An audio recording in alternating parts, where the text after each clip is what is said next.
Thank you. Mahua Moitra ji. Honourable Chairperson, sir, I rise today on behalf of my party, the All India Trinamool Congress, to speak on the Women's Reservation, the Nari Bandhan Bill. At the very onset, let us remind ourselves that this is India, a country where the poet Kaifi Azmi in 1940, 81 years ago, 82 years ago, before independence, wrote in his poem Aurat, "Ut meri jaan, mere saath hi chalna hai tujhe. जन्नत एक और है जो मर्द के पहलू में नहीं, उसकी आजाद रविश पर भी मचलना है तुझे, बन के तूफान छलकना है, उबलना है तुझे, उठ मेरी जान, मेरे साथ ही चलना है तुझे." This is an India where Tagore in 1928 wrote in his poem Shobola, "Nari ke apon bhaggo joy koribar, keno nahi dibe odhikar, he bidhata? O Lord, why will you not give women the right to determine their own destiny?" This is in India, where in 1946, when the Constituent Assembly was elected, 15 seats went to women who helped to draft the Constitution. Both the United States and the United Kingdom saw lengthy suffragette movements before women were granted the right to vote. India's founders in 1947, April, agreed to the principle of universal adult suffrage, giving simultaneously the right to vote to women and to men. There was never any question of denying women the right to vote while giving it to men. All 15 members of the Constituent Assembly who were women rejected the demand for any special women's reservation on July 18, 1947. Member activist Renuka Roy noted that Vijayalakshmi Pandit has not been selected because she is a woman, nor was sex made a bar to the appointment. It is her proven worth that has been responsible for her appointment to the high office of ambassador to a land. The demand for special reservation is an insult to our intelligence and to our capacity. So sure were our founding mothers that this great land would not deny her women their rightful place based on merit. But alas, it is 75 years later. And today it is both my pride and my shame that I stand here as a woman in India's parliament speaking on a women's reservation bill. It is my pride that I belong to the All India Trinamool Congress, a party that sends 37% women among its members to parliament. It is my chagrin that I belong to a Lok Sabha, a house of the people, that on aggregate has only 15% of its members as women, far below the global average of 26.5%, and also below the Asian regional average of 21%. As this government claps itself on its back for its rankings on various global stables, let it also hang its head in disgrace that this same India ranks 140 out of 196 countries in the Interparliamentary Union League tables on women's representation. Within women parliamentarians, Muslims and Dalits have been consistently underrepresented. From 1952 to 2004, only 8 Muslim women were elected to India's parliament, to the Lok Sabha, many of whom served multiple terms. In today's Lok Sabha, the 17th Lok Sabha, there are only 2 Muslim women members, both from West Bengal, both from the All India Trinamool Congress, I may add. The numbers for male and female turnout in the last general election were nearly the same, 66.7% and 66.8% respectively. But women's candidature, that number of women who are being put up for elections, which is the first step towards getting elected to the Lok Sabha, remained at an abysmal 9%, up from only 7% in 2004.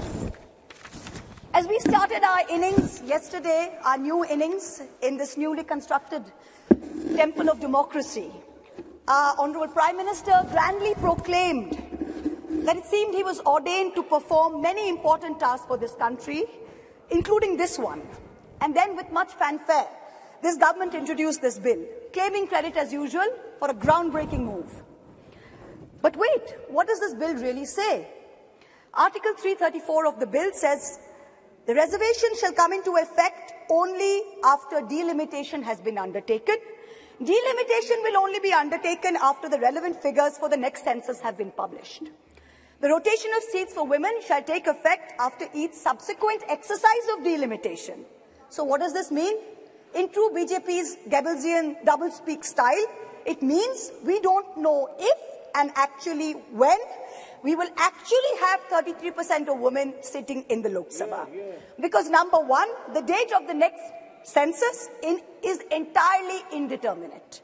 Because of this, number two, the date of the next delimitation exercise is therefore doubly indeterminate.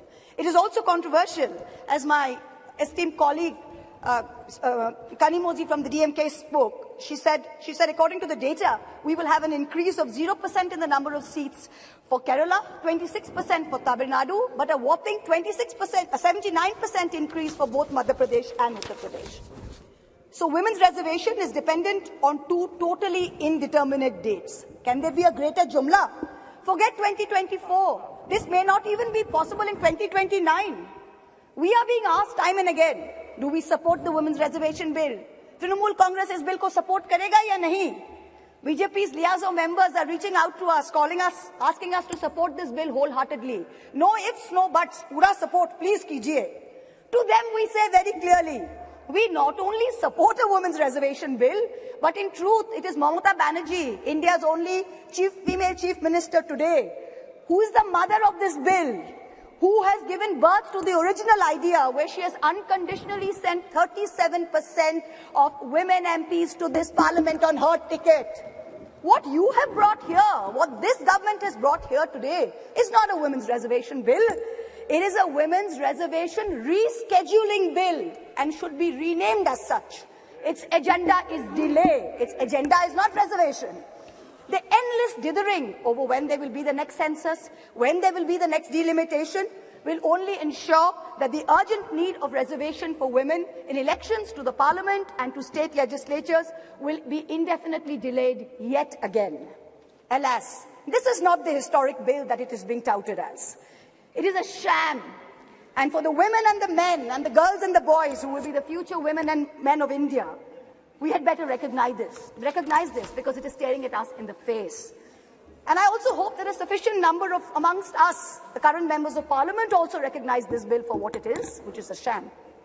The question of women's reservation requires action, not the placebo of legislatively mandated procrastination. To the government and the ruling party, I say this. Give us this day our equal rights. We hold up half the sky.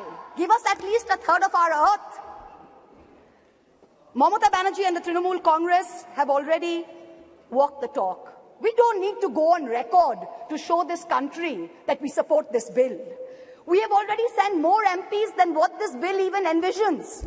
It is you, this government, this ruling dispensation that needs to go on record. You need to support us, not the other way around.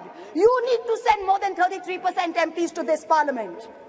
When this government wanted to protect cows, and I support the move, make no mistake, you did not wait to count the number of cows. You did not wait to see whether the cow was a Jersey or a Gir or a Sahiwal. You just went and built the cow shelters. Are we women any less that we have to wait while you count numbers and you draw lines? We don't need any more vandans. We don't need any more vandanas. Thank you very much. What we need is direct action. Honorable Prime Minister, this is your moment to really show us all कि मोदी है तो मुमकिन है. Implement the reservation bill immediately based on today's voters list. Send 33% women to parliament. Send 33% women to parliament in 2024 from the BJP the way our party has done. Support us unreservedly. In conclusion, I can only echo the poet Rehana Ruhi's words. दिल के बहलाने का सामान ना समझा जाए, हमको अब इतना भी आसान ना समझा जाए. हम भी लोगों की तरह जीने का हक मांगते हैं, इसको बगावत का ऐलान ना समझा जाए. Thank you very much. Thank you. Srimati Irani ji.